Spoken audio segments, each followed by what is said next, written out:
Welcome everyone to CCC Book Club. Let's start. We should start now. Peter, would you take off your background?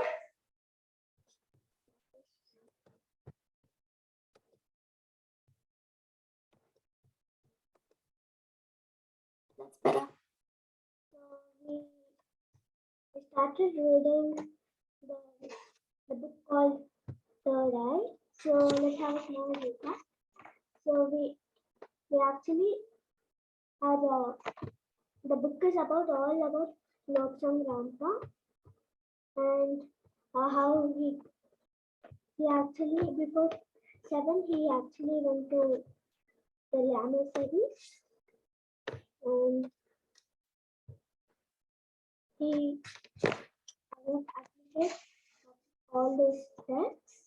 So now let's get started. So we were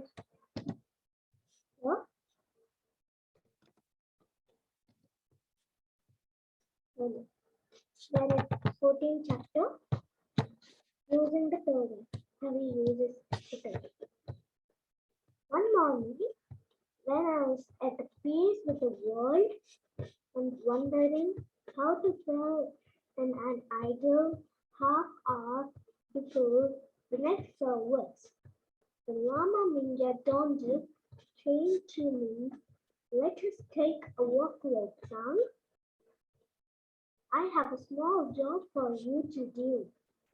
I jumped to my feet, glad to be going out with my guide. It did not take us long to get ready, and then we set off. As we are leaving the temple, one of the cats displayed marked affection, and we could not leave him until the roaring herd had stopped, and the tail started to wag. This was a huge cat. We called him, so we're going to the next page. Cat. Tibetan, of course, and that was Shimi. Satisfied that his affection was fully respected, he walked slowly beside us until we were halfway down the mountain.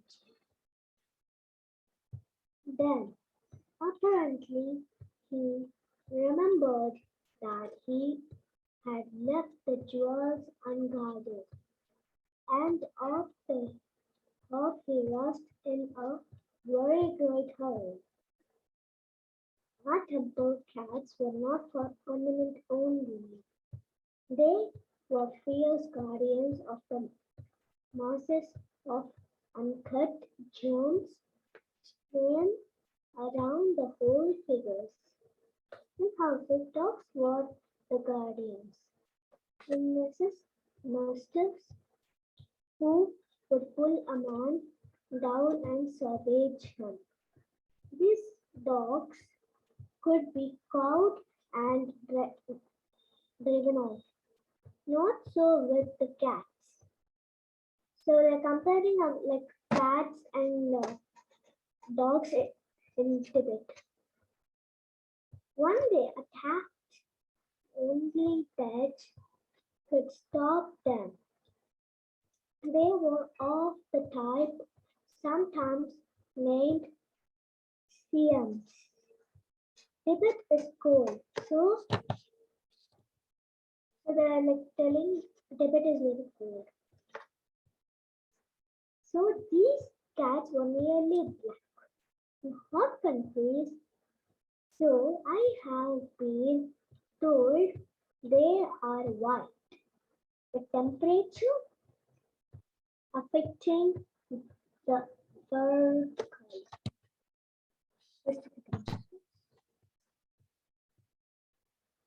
color.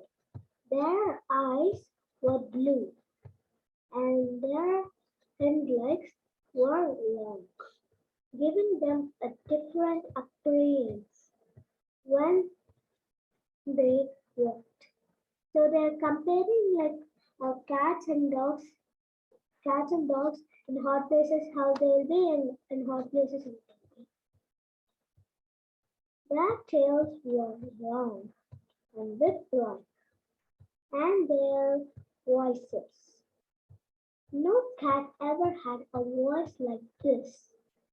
So Lobsang is saying that no, no one, no cat has a voice like this. Like there's no voice. The volume and range of tone is almost beyond belief. On Juchi, these cats prowled in the temples, silent-footed, silent-footed, and alert, like dark shadows of the night.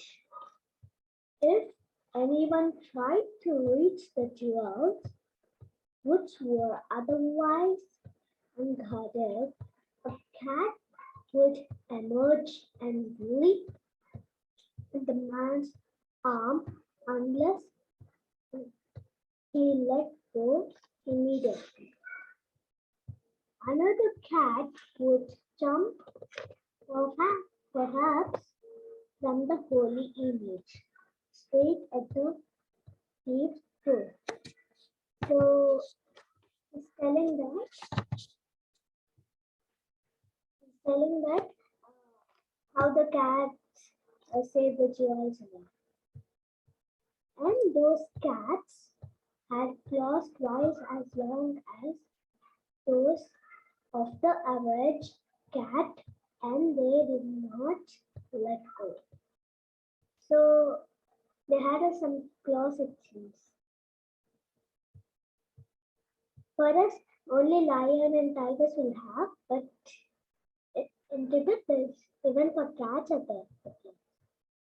Dogs could be beaten or perhaps held or poisoned. Not so with the cats. They would put the fiercest mastiffs to flight. Only man who personally knew those cats could approach them when they were on duty. We Saturned on. Down at the road, we turned right and through the cargo current, walked on the past the village of Shu, down over the turquoise bridge, and right again at the house of drawing. This brought us to take the side of old Chinese mission. So he's saying that of all these, they went to a Chinese mission. As we walked, the Lama Mingya Donduk talked to me. A Chinese mission has arrived, as I told you. Let us have a look at them and see what they are like. My first impression was a very unfavorable one. Inside the house, the man was pacing about arrogantly, unpacking the box and cases. They appeared to have enough weapons to supply a small army. Being a small boy, I could investigate in a manner which was quite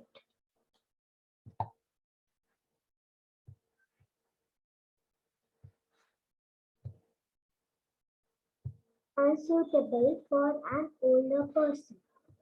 I crept through the ground and silently approached an open window. For a and watched until one of the men looked up and saw me. He uttered a Chinese oath which threw grave doubts upon my ancestry, but left known whatever about my future. He reached for something, so I withdrew before he could throw it. Master, we're going to the stage.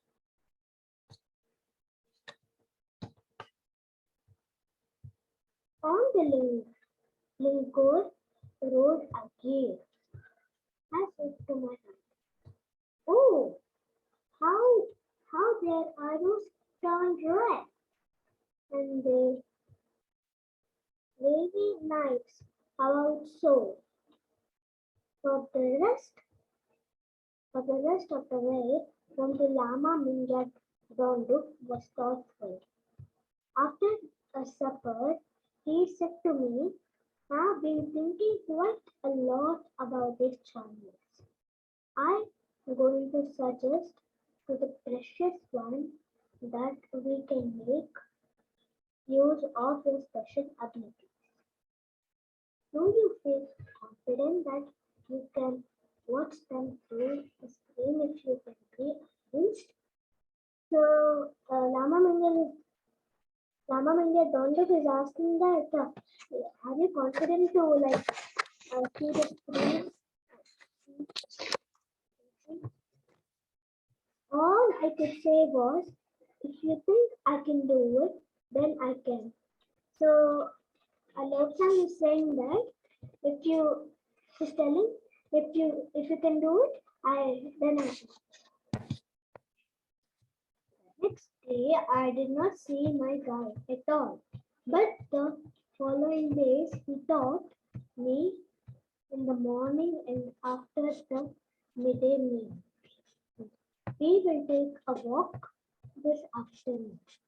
Look, sound. Here is a scrap of the first quality. So you do not need to be a clairvoyant to know where we are going.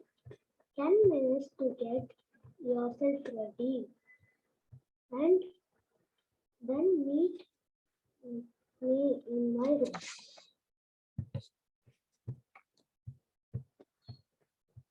I have to go and see the abodes first. So he's saying that first we need to go to Abbott's house, the top, and only. Once again, we set off the precipitous path down the mountainside.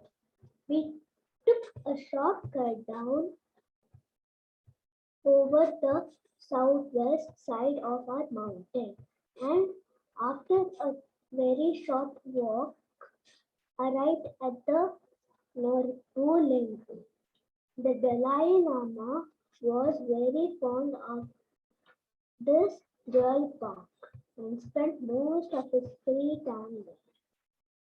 The Potala was a beautiful place outside, but inside it was stuffy through insufficient ventilation and too many butter lamps burning for too long nights. Much butter had been spilled on the floor, cloth,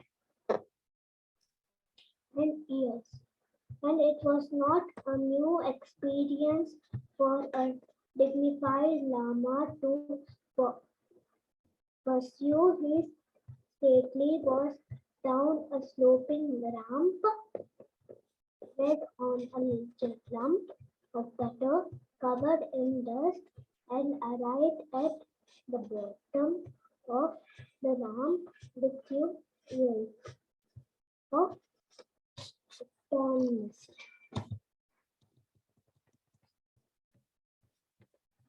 As part of his anatomy, hit the stone floor. The Dalai Lama did not wish to risk being the subject of such an undefined spectacle, so he stayed at the Norbuling whenever possible.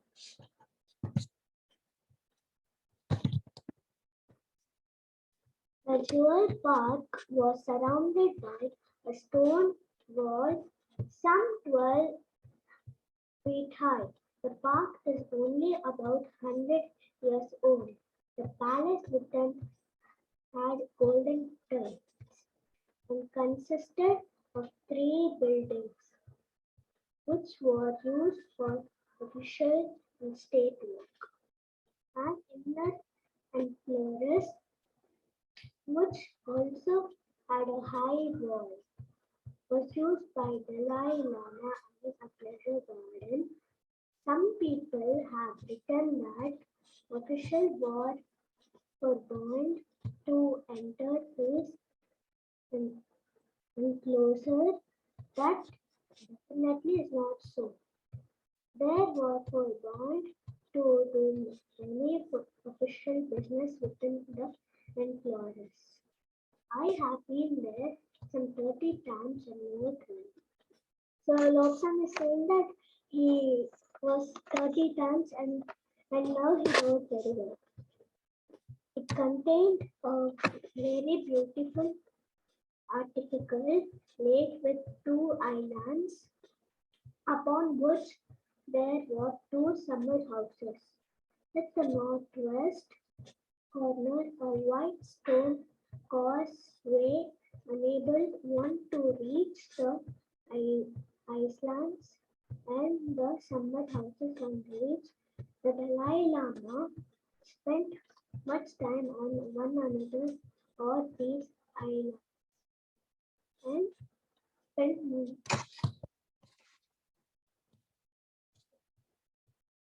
much time on one or the other of these islands and spent many hours each day in meditation. Inside the park were barracks which housed some 500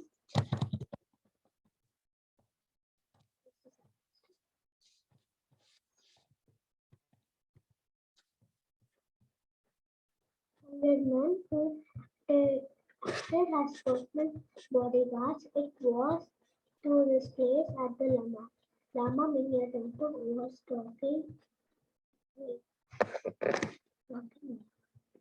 This way my first visit. We walked through the very beautiful land and through the ornamental gateway leading to the inlet and close as manner of goods. But pecking foot for them from them, foot from the ground as they entered. And they took no notice of us. We had to get out of there. The lake was glazed like a highly polished metal mirror. So they're saying that the lake was very polished like that. Like it was very polished. It looks very nice. The stone causeway had been newly whitewashed and we made our way to the vast island where the most one was sitting in a deep meditation. At our approach, he looked up and smiled. We knelt and laid our scraps at his feet, and he told us to sit in front of him. He rang a bell of buttered tea, without which no Tibetan carried out a discussion. While we were waiting for it to be brought, he told me of various animals he had caught and promised that I should say them later. Just a second.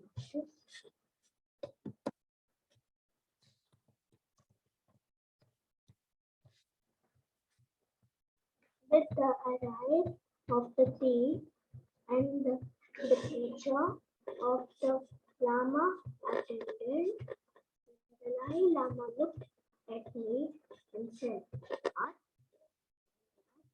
you that you do not like the actual colors of this Chinese delegation?" He said that they, I think they have many weapons upon their person, and all others and secrets, and otherwise upon and clairvoyance you have never seen. What is your opinion of this man? So,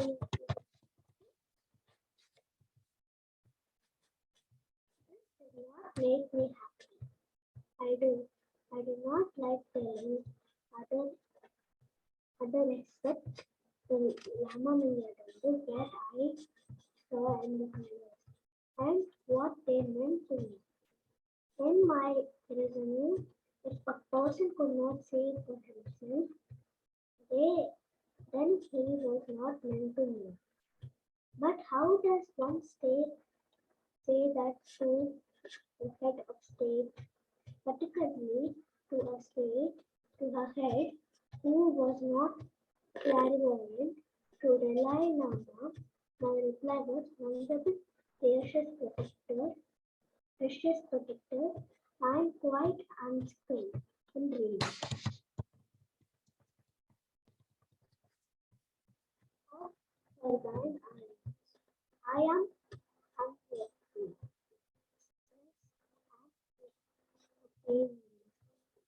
This reply did not give me any sympathy.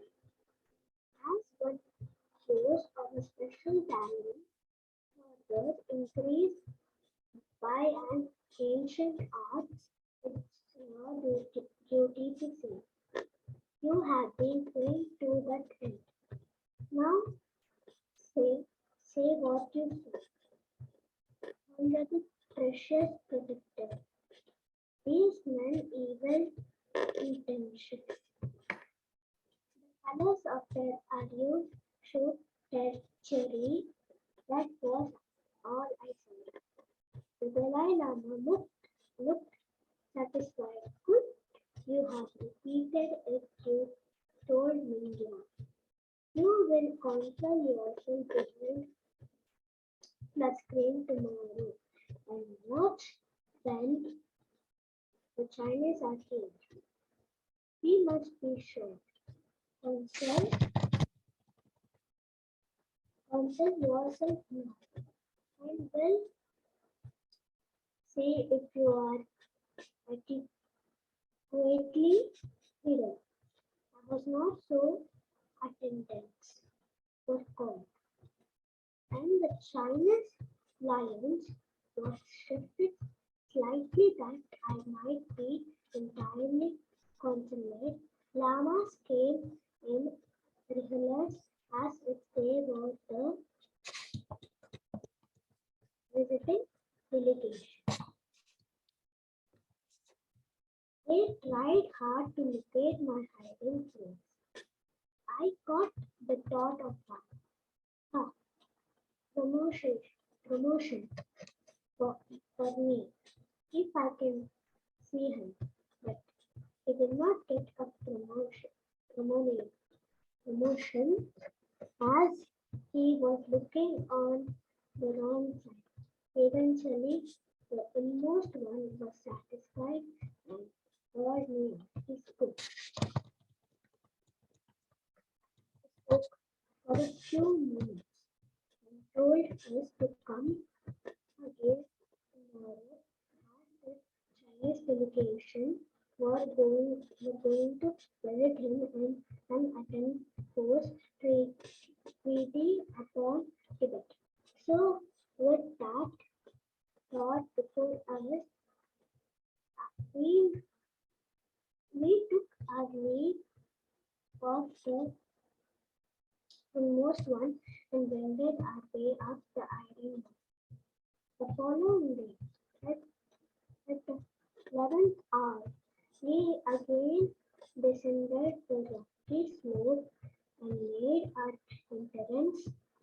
the inner and clearest. The Dalai Lama smiled upon me and said that I must eat. I was ready for that.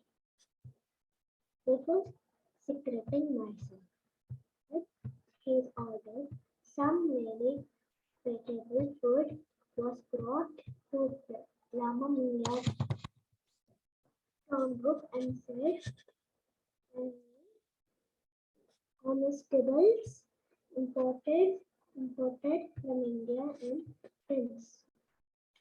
I do not know what they were called.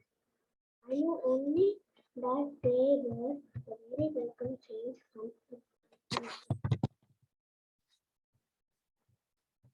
Rampa and Churnik, well fortified. I was able to face the prospect of several immobility more cheerfully. With the immobility was a simple matter to me and to all lamas. We had to keep still in order to meditate. From a very early age, from 7 years of age, to be precious, I had been taught to sit motionless for hours on end. A lighted butter lamp used to be balanced on my head, and I had to remain in lotus attitude until the butter was. So can we stop here, Joshua? Yeah, let's start question time now. Yeah. Okay. So anyone have feedback and your favorite part? You can start. Very good, Hetal. I think today you did very well.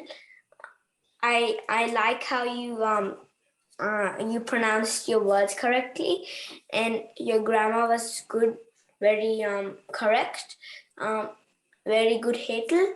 A little improvement is like the mic might be a little low for everyone, so that's the only thing. Okay. Okay, I'll just take it next time. Thank you. The voice, we can't hear you that much. Thank you, Mukund. Next, Joshi.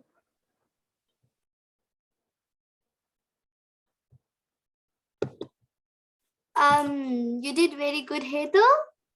And yeah, the same for me. You should. I think there's something wrong, a little bit wrong with your device. It makes the voice sound very, very low. Thank you, Joshua. You can stop recording. Okay, everyone.